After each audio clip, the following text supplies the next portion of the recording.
이 시간 우리에게 주시는 하나님 말씀은 누가복음 22장 7절에서 23절 말씀.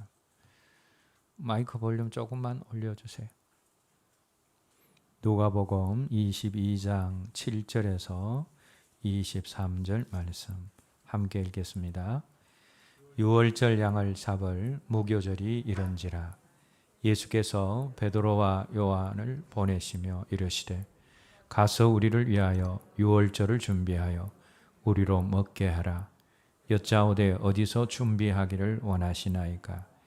이르시되 보라, 너희가 성내로 들어가면 물 한 동이를 가지고 가는 사람을 만나리니 그가 들어가는 집으로 따라 들어가서 그 집 주인에게 이르되 선생님이여 내게 하는 말씀이 내가 내 제자들과 함께 유월절을 먹을 객실이 어디 있느냐 하시더라 하라. 그리하면 그가 자리를 마련한 큰 다락방을 보이리니 거기서 준비하라 하시니 그들이 나가 그 말씀하신 대로 만나 유월절을 준비하니라. 때가 이르매 예수께서 사도들과 함께 앉아서 이르시되 내가 고난을 받기 전에 너희와 함께 이 유월절 먹기를 원하였노라. 내가 너희에게 이르노니 이 유월절이 하나님의 나라에서 이루기까지 다시 먹지 아니하리라 하시고 이에 잔을 받으사 감사 기도하시고 이르시되 이것을 갖다가 너희끼리 나누라. 내가 너희에게 이르노니 내가 이제부터 하나님 나라가 임할 때까지 포도나무에서 난 것을 다시 마시지 아니하리라 하시고 또 떡을 가져 감사 기도를 하시고 떼어 그들에게 주시며 이르시되 이것은 너희를 위하여 주는 내 몸이라. 너희가 이를 행하여 나를 기념하라 하시고 저녁 먹은 후에 잔도 그와 같이 하여 이르시되 이 잔은 내 피로 세우는 새 언약이니 곧 너희를 위하여 붓는 것이라. 그러나 보라, 나를 파는 자의 손이 나와 함께 상위에 있도다. 인자는 이미 작정된 대로 가거니와 그를 파는 그 사람에게는 화가 있으리로다 하시니 그들이 서로 묻되 우리 중에서 이를 행할 자가 누구일까 하더라. 오늘 본문 7절 말씀에 양을 잡는 유월절이 설명되고 있습니다. 이스라엘 백성들이 출애굽할 때부터 시작되어 온 그 양 잡는 날인 이 유월절은 이 땅에 오셔서 유월절 양처럼 피를 흘려 우리를 구원하신 그 주님의 놀랍고 감사한 사역을 암시한 것입니다. 구약 시대에 제사 때 사용되어지는 양은 이스라엘의 죄를 대신 짊어지고 죽는 상징성을 가졌고 또 유월절 양도 마찬가지입니다.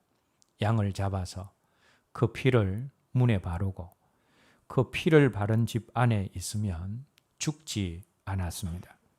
우리도 십자가에서 흘리신 예수 그리스도의 피를 믿으면 죽음이 아닌 생명의 집으로 들어가게 되는 것입니다.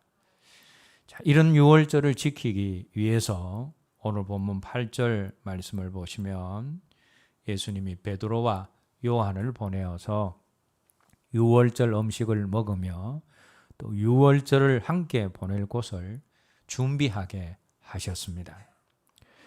자, 그런데 유월절 절기를 준비하라라는 그런 명령을 받은 베드로와 요한이 어디에서 준비를 할지 몰라서 우리 주님께 어디에서 유월절을 보내야 할지를 묻습니다. 그때 하신 주님의 대답이 이제 오늘 본문 10절, 12절 말씀에 나옵니다. 10절, 12절 말씀 함께 읽겠습니다. 이르시되 보라, 너희가 성내로 들어가면 물 한 동이를 가지고 가는 사람을 만나리. 그가 들어가는 집으로 따라 들어가서 그 집 주인에게 이르되 선생님이 내게 하는 말씀이 내가 내 제자들과 함께 유월절을 먹을 객실이 어디 있느냐 하시더라 하라. 그리하면 그가 자리를 마련한 큰 다락방을 보이리니 거기서 준비하라 하시고 그들이 나가 그가 하신 말씀대로 만나 유월절을 준비하니라. 유월절을 어디서 준비할까요? 하는 주님의 질문에 우리 주님이 성내로 들어가면 물 한 동이를 가지고 가는 사람을 만날 것이고 또 그 사람을 따라가게 되어지면 큰 다락방을 보여줄 것인데 그곳에서 유월절을 준비하라 라고 하셨습니다. 주님이 제자들이 이 주님의 말씀을 따라서 성내에 들어가니 그 성 안에 실제로 물동이를 가지고 가는 사람이 있었습니다. 그리고 주님 말씀하신 대로 그를 따라가니 주님 말씀하신 대로 큰 다락방이 있었고 그리고 주님 말씀하신 대로 그 큰 다락방을 보여준 그 사람이 유월절을 지낼 장소와 음식을 제공을 했습니다. 자, 그런데 오늘 본문은 주님과 제자들에게 유월절을 지낼 그 장소와 음식을 제공한 그 사람의 이름을 기록하고 있지 않습니다. 사실 주님과 제자들이 마지막 유월절 만찬을 먹을 이때에 우리 주님께서 오늘날 우리가 하는 성만찬을 제정을 하셨습니다.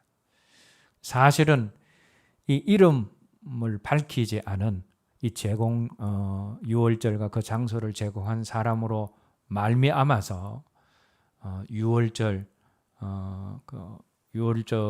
성만찬을 대표하는 성찬식이 제정이 되어진 겁니다.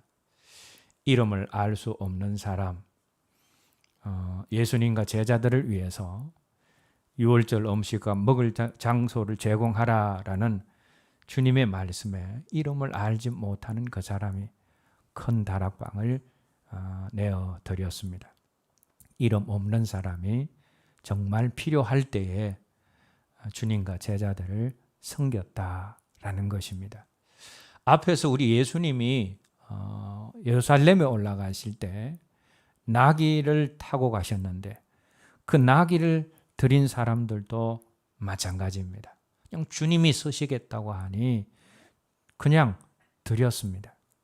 이들의 이름은 나오지 않지만 그들은 예수님이 나귀를 타고 예루살렘으로 입성하실 것이다 라는 구약의 말씀을 이루어지게 한 장본인들입니다. 이렇게 주님을 위한 중요한 일들이 이름이 알려지지 않은 무명의 사람들에 의해서 이루어졌습니다. 그런데 우리는 그들이 누구인지 모르지만 우리 주님은 그들의 이름을 다 아십니다. 성내에 들어가면 물동이를 지고 가는 한 사람을 만날 것을 아신 예수님, 그리고 그 집에 큰 다락방이 있을 것을 아신 주님, 또 그가 흔쾌히 주님과 제자들을 위해서 다락방을 제공할 것을 아신 주님이 그들의 이름을 모르시겠습니까? 나귀가 어디에 매여 있는지를 아시고 그 나귀 주인들이 어떻게 할 것임을 아신 예수님, 밝히지 않은 삭개의 이름도 미리 아신 예수님께서 그들의 이름을 모르시겠습니까? 우리는 몰라도 주님은 그들의 이름을 다 아십니다. 그리고 모든 것을 다 아시는 주님으로 말미암아 천국에서 그들의 섬김은 아름다운 상으로 주어졌을 것입니다.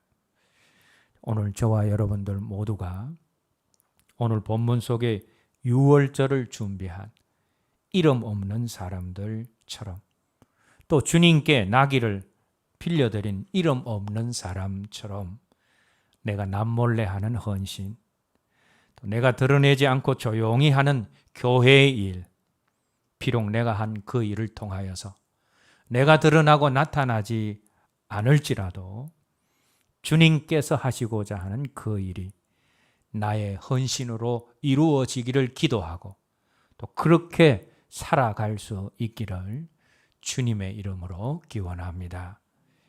자, 그런데 여기서 중요한 것은 제자들이 주님이 시키는 그대로 하니 만나야 할 사람을 만날 수 있었고, 주님이 시키는 그대로 하니 유월절 만찬과 유월절을 보낼 곳을 준비할 수 있었다라는 것입니다.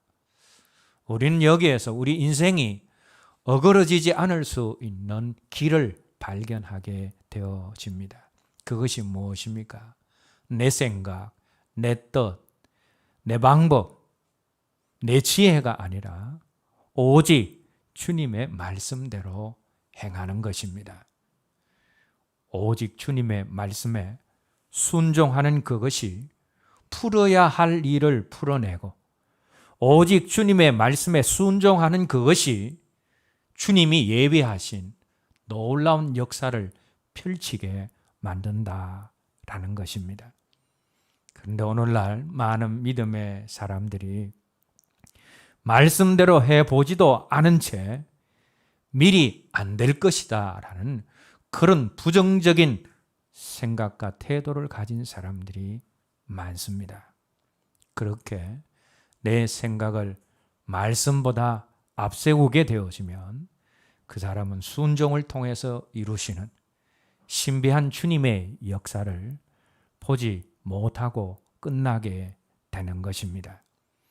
오늘 본문 속에서 주님이 베드로와 요한을 보내시며 유월절을 준비하라 라고 하셨는데, 진정한 유월절 준비가 무엇입니까? 진정한 유월절 준비는 주님의 말씀대로 순종하는 것입니다. 내 생각과 내 고집을 죽이고 내 삶을 주님의 말씀에 맞추어 살아가는 것, 그것이 진정한 유월절 준비다라는 겁니다. 그렇게 할 때 유월절 어린 양 되신 주님이 내 삶 속에 함께 하실 것이고, 주님이 함께 하심으로 일어나는 주님의 역사를 우리가 우리 삶 속에서 경험하게 될 것입니다. 오늘 저와 여러분들 모두가 본문 속의 제자들처럼 내 생각과 내 뜻과 내 고집을 죽이고 내 삶을 주님의 말씀에 맞추어서 살아가는 진정한 유월절의 사람들이 되시기를 주님의 이름으로 기원합니다. 자, 오늘 본문 속에서 우리 예수님께서 제자들과 함께 이제 주님이 이 땅에서 마지막으로 하신 유월절 만찬을 하게 되어집니다. 그런데 이 마지막 만찬을 제자들과 나누시면서 오늘날 우리가 행하는 성찬식을 우리 주님이 제정을 하셨습니다. 그런데 주님은 그 만찬 가운데서 오늘 본문 18절, 19절 말씀을 보시면 떡과 포도주를 제자들에게 나누어 주시면서 이 떡은 너희를 위해서 찢기는 나의 몸이고 이 잔은 제사함을 주기 위해서 흘리는 나의 피다라고 하셨습니다. 그런데 주님이 이 유월절 만찬에서 떡과 잔을 제자들에게 주시면서 하신 이 말씀은 한마디로 표현을 한다면 복음이다라는 겁니다. 주님께서 십자가에 달려 몸을 찢기시고 피를 흘리시고 죽으심으로 우리 죄를 사하여 주신 것, 이것이 기독교 복음의 핵심입니다. 그래서 학자들은 이 주님의 몸과 피를 기념하는 이 성찬식을 보여지는 복음, 눈으로 볼 수 있는 복음이라고 하기도 합니다. 여러분, 우리가 들려지는 복음을 통해서 우리가 예수님을 믿게 되었습니다. 그런데 눈으로 보여지는 복음, 그것이 바로 성찬식이다라는 겁니다. 그런데 이 보여지는 복음인 성만찬을 통해서 우리가 배워야 할 몇 가지 중요한 교훈이 있습니다. 먼저 우리는 보여지는 복음 앞에서 우리의 죄가 얼마나 무서운 것인가를 우리가 볼 수 있어야 합니다. 로마서 6장 23절에서 죄의 삭은 사망이라고, 죄의 결과는 사망이라고 말씀하셨습니다. 그런데 이 세상의 모든 사람들은 다 죄인입니다.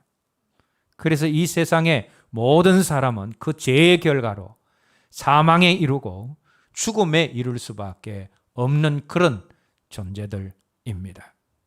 그러나 하나님은 그런 사람들을, 그런 인간들을 살리기를 원하셨습니다.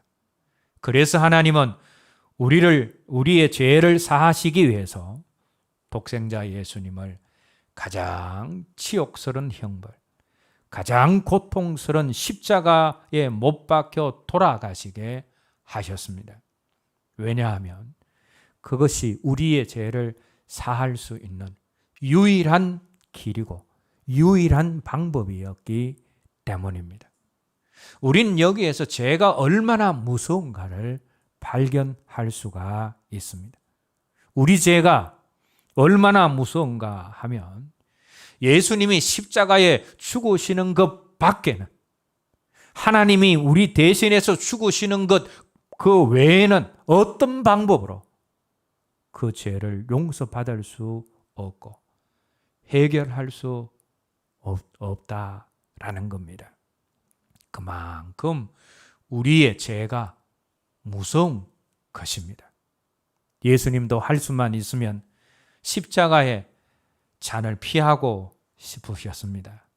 그러나 주님은 그 십자가를 피하지 않고 지셨습니다. 왜냐하면 그 십자가를 지시는 것 외에는 우리의 죄를 없이 하는 다른 방법, 다른 대안이 없었기 때문입니다.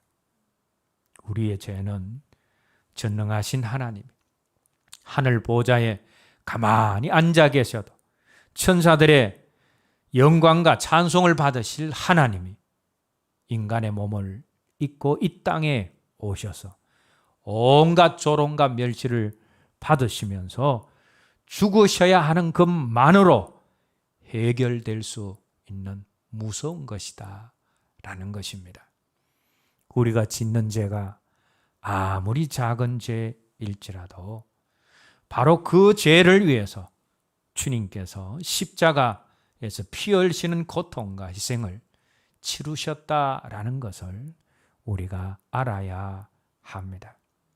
그래서 여러분, 우리가 살아가면서 죄를 대하고 죄를 대면할 때에 우리가 가져야 할 태도가 있습니다. 그것이 시편 4편 4절 말씀에 나옵니다. 함께 읽겠습니다. 너희는 떨며 범죄하지 말지어다. 자리에 누워 심중에 말하고 잠잠할지어다. 여러분, 우리가 죄에 대해서, 죄 앞에서 어떤 태도를 가져야 합니까? 죄 앞에서 우리가 떨어야 합니다. 우리가 죄를 너무 쉽게 범하는 이유가 무엇입니까? 죄를 무서워하지 않고, 죄를 쉽게 생각하고, 죄를 함부로 생각하고, 죄 앞에서 떨지 않기 때문입니다. 죄를 무서워하면 함부로 범하지 않습니다. 죄를 무서워하면 그것을 피하게 됩니다. 내가 짓는 죄는 하나님의 죽으심만으로 해결될 수 있는 무서운 것이다 라는 사실을 언제나 기억하면서 죄 앞에서 떨며 죄를 멀리할 수 있는 저와 여러분들이 되었으면 합니다. 두 번째로 우리는 이 보여지는 복음, 또 성만찬 앞에서 하나님이 우리를 얼마나 사랑하셨는지를 알아야 합니다. 예수님은 얼마든지 십자가의 고난을 피하실 수 있으셨습니다. 그러나 예수님이 그렇게 하시지 않으셨습니다. 못하신 것이 아니라 안 하신 것입니다. 왜? 저와 여러분들을 사랑하시기 때문입니다. 주님은 십자가를 앞에 두시고 고민하셨습니다. 그 고민만으로도 주님은 죽을 지경이었다라고 그렇게 성경은 표현하고 있습니다. 그러나 예수님은 저와 여러분들을 사랑하시기 때문에 그 고난의 잔을 회피하지 않으셨습니다. 그래서 요한은 그의 복음서에서 예수님의 십자가를 보고 우리가 잘 아는 요한복음 3장 16절을 고백을 했습니다. 요한복음 3장 16절 말씀 함께 읽겠습니다. 하나님이 세상을 이처럼 사랑하사 독생자를 주셨으니 이는 그를 믿는 자마다 멸망하지 않고 영생을 얻게 하려 하심이라. 여러분, 이 말씀에서 가장 중요한 표현은 이처럼 사랑하사입니다. 특별히 이 이처럼이란 단어는 더 이상 표현하고 나타낼 수 없는 사랑, 더 이상 말로 표현할 수 없는 최고의 사랑을 의미하는 단어입니다. 여러분, 우리가 사람을 용서할 때 어디까지 용서할 수 있을 것 같습니까? 내가 사랑하는 만큼만 용서할 수 있습니다. 얼마만큼 사랑하느냐가 어디까지 용서하느냐를 결정하게 되어집니다. 그런데 하나님은 우리의 모든 죄를 용서하신다라고 하셨습니다. 진홍같이 붉은 죄라도 양털같이 희게 되리라 말씀하셨습니다. 주홍같이 붉을지라도 흰눈같이 되리라 말씀하셨습니다. 우리의 아무리 무거운 죄, 우리의 아무리 큰 죄, 우리의 아무리 깊은 죄까지라도 하나님은 다 용서하실 수 있으십니다.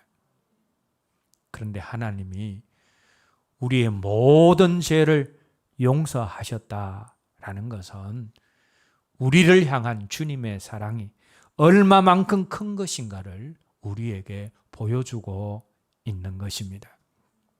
우리의 모든 죄를 용서하실 만큼 하나님은 우리를 사랑하셨습니다. 아니, 자기 자신을 주시기까지 우리를 사랑하셨습니다. 그러므로 우리가 오늘 본문을 대할 때마다 또 주의 몸과 피를 먹고 마시는 성찬을 참여할 때마다 우리의 죄를 용서하신 우리를 향한 주님의 그 크고 깊은 사랑을 우리가 알아야 되는 것입니다. 세 번째로 우리가 이 보여지는 복음 앞에서 우리 모두가 영적으로 한 가족이 되었다라는 것을 확인할 수 있어야 합니다. 여러분, 가족의 특징, 식구의 특징이 무엇인가 하면 함께 음식을 먹는 겁니다. 같은 곳에서 같은 음식을 먹고 교제하는 사람이 한 가족이고 한 식구입니다. 그래서 성만찬을 통하여서 예수님의 피를 또 몸을 먹고 나는 우리는 영적인 가족이 되었다라는 겁니다. 우리 예수님께서 십자가에서 우리의 죄를 대속하신 일 외에 특별하게 하신 일이 또 하나 있습니다. 그것은 다름 아니라 예수님 자신인 육신의 어머니인 마리아와 제자 요한에게 새로운 가족 관계를 만들어 주신 것입니다. 십자가 위에서 우리 주님이 제자 요한에게 마리아를 보라 라고 합니다. 그리고 무슨 말씀을 하셨느냐 하면 내 어머니다 라고 했습니다. 그리고 마리아에게는, 육신의 어머니 마리아에게는 요한을 보시오 라고 하면서 뭐라고 하셨는가 하면 보소서 아들입니다 라고 하셨습니다. 여러분, 물론 이때 요한에게도 어머니가 있었고 마리아에게도 예수님 외에 다른 아들들이 있었습니다. 마태복음 13장 55절에 보면 예수님의 형제들의 이름이 나옵니다. 천주교에서는 이 예수님의 형제들 이름 야고보, 요셉, 시몬, 유다 이 네 형제를 사촌이라고 터무니없는 그런 말을 하지만 이 네 사람은 분명한 예수님의 형제입니다. 마리아에게 예수님 외에 다른 아들이 있었습니다. 그래서 예수님이 마리아를 돌볼 아들이 없기 때문에 마리아에게 요한을 아들처럼 생각하고 사랑하고 의지하라 라고 하신 것이 아닙니다. 주님이 왜 그렇게 하셨습니까? 자기의 혈육을 뛰어넘는 더 넓고 큰 가족을 믿음 안에서 만들어 주시기 위해서 그렇게 하신 것입니다. 주님은 십자가 위에서 새로운 가족들을, 새로운 가족 관계를 만들어 주셨습니다. 그러므로 십자가 복음을 인정하고 받아들이는 모든 사람들은 자기 가족 외에 또 하나의 중요한 가족을 만들어야 합니다. 좁은 의미의 내 가족에서 벗어나서 더 넓은 의미의 새로운 가족들을 만들고 그 가족들을 사랑하면서 살아야 한다라는 겁니다. 예수 믿는 순간 우리 모두는 하나님 가족의 일원이 되었습니다.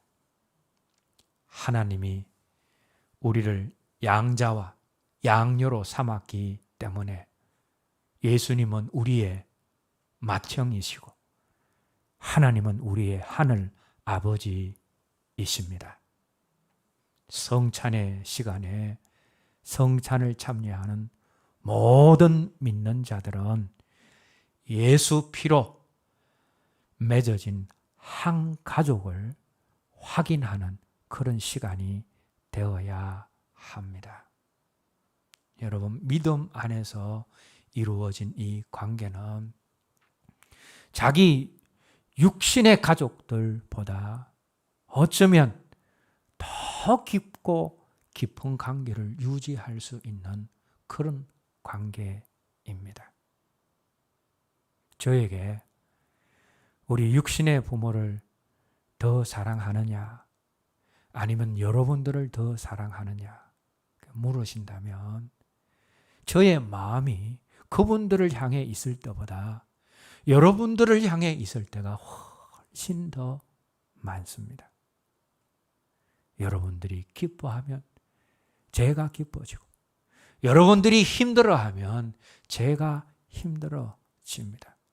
이것은 저의 믿음이 성장하고 자랄수록 그런 마음이 더 커져간다라는 겁니다. 여러분, 우리의 믿음이 성숙하면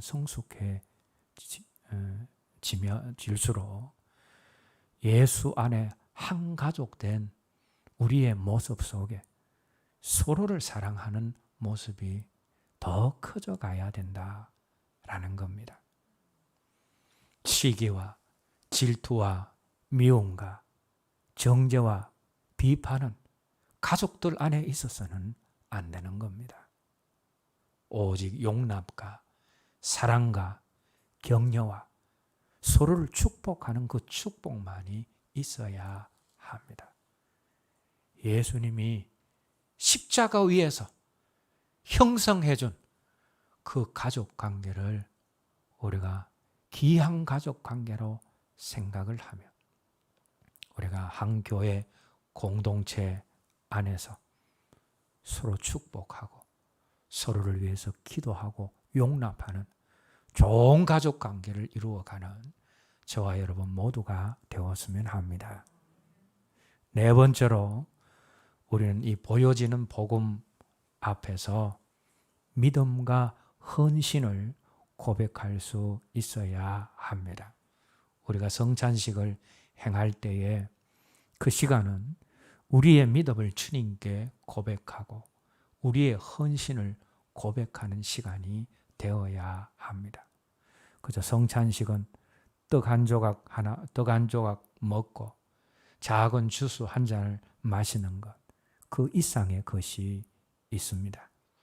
성찬의 시간은 우리의 믿음과 믿음의 고백과 또 우리가 모든 희생을 무릅쓰고 주님을 따르겠다, 그리고 그 주님을 섬기겠다라는 고백을 공적으로 할 수 있는 시간이 되어야 합니다. 고린도전서 10장 16절 말씀 함께 읽겠습니다. 우리가 축복하는 바 축복의 자는 그리스도의 피에 참여함이 아니며 우리가 떼는 떡은 그리스도의 몸에 참여함이 아니냐. 여러분, 이 말씀도 성찬식을 의미하는 말씀입니다. 그런데 이 말씀을 보시면 축복의 잔이 나옵니다. 성찬식 때의 잔이죠. 그 잔은 그리스도의 피에 참여하는 것이고 또 그때 떼는 떡은 그리스도의 몸에 참여하는 것이다. 사도 바울이 말씀하고 있습니다. 물론 이 말씀은 눈에 보이는 잔을 마심으로 그리스도의 피를 마시는 것이고 눈에 보이는 떡을 먹음으로 그리스도의 몸을 먹는다라는 의미이지만, 그러나 그리스도의 피에 참여하고 그리스도의 몸에 참여한다라는 말에 또 다른 의미가 있습니다. 그것은 성찬에 참여하는 모든 사람들은 예수 그리스도가 우리를 위해서 몸을 찢기고 피 흘리신 것을 본받아서 우리도 주님의 그 희생과 섬김을 본받아서 하나님 나라를 확장하고 복음 전파에 참여하고 하나님의 영광을 위해서 고난과 희생을 각오하고 동참해야 한다라는 의미가 그 속에 또한 있는 겁니다. 그러므로 성찬의 떡과 포도주를 마시는 사람에게는 하나님 나라와 복음을 위한 희생과 섬김의 결단이 있어야 하는 것입니다. 마지막으로 우리는 이 보여지는 복음 앞에서 감사할 수 있어야 합니다. 성찬식은 하나님께서 예수 그리스도를 통하여서 우리를 위해 행하신 일에 대해서 우리가 감사를 표시하는 기회입니다. 하나님께서 우리의 구원을 위해서 예수님을 주셨기 때문에 우리는 하나님께 감사드려야 합니다. 그리고 우리를 위해서 자신의 피와 몸을 기꺼이 주시고 자신의 생명을 버리신 예수님께도 감사를 드려야 합니다. 그래서 성찬에 참여하는 가장 우선적이고 가장 아름다운 태도는 바로 감사입니다. 그리고 감사할수록 제가 앞에서 말씀드린 우리의 죄가 얼마나 무서운가를 점점 더 알게 되어집니다. 감사할수록 우리를 향한 하나님의 사랑이 얼마나 큰지 점점 더 알게 되어집니다. 감사할수록 복음의 소중함을 알게 되어지고 복음의 능력을 알게 되어집니다. 감사할수록 더 큰 믿음을 소유하고 감사할수록 주님을 위해서 더 헌신할 수 있고 감사할수록 우리에게 주신 예수님 안에서 맺어진 또 다른 가족들을 더 사랑할 수가 있는 것입니다. 오늘 저와 여러분들 모두가 오늘 말씀 앞에서 죄의 무서움과 더불어서 하나님의 크신 사랑을 기억해야 합니다. 그리고 감사하고 우리가 영적인 한 가족임을 확인하고 우리의 믿음과 헌신을 결단하고 고백할 수 있어야 합니다. 그리고 우리가 보여지는 복음인 성찬을 할 때마다 더더욱 이 말씀을 기억할 수 있는 저와 여러분 모두가 되었으면 합니다. 찬양 부르신 후에 오늘 들은 말씀 가지고 함께 기도하겠습니다.